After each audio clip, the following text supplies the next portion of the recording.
Major Gordon Cooper was one of the men chosen for the Mercury space program. His historic flight aboard Faith 7 lasted a record 34 hours, and he became the first man in history to orbit the planet 22 times. 3, 2, 1, 0, liftoff.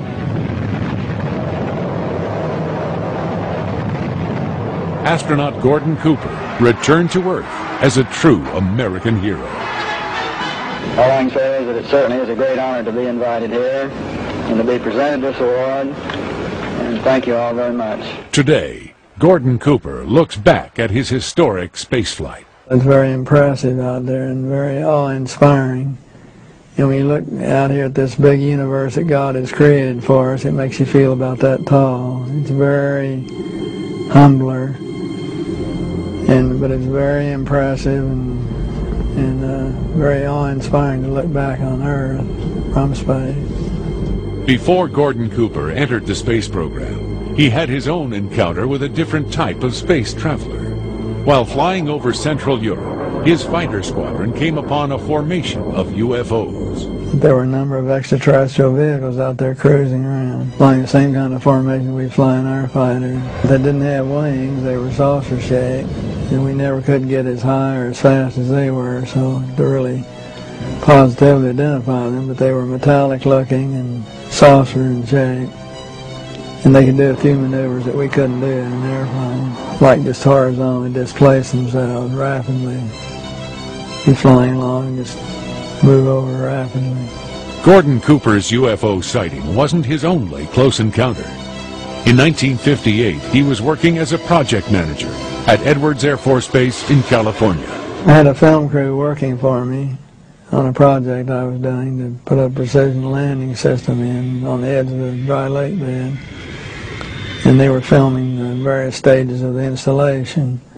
And a small saucer apparently flew overhead and put down some landing gear and landed out on the dry lake bed, only about 50 yards out.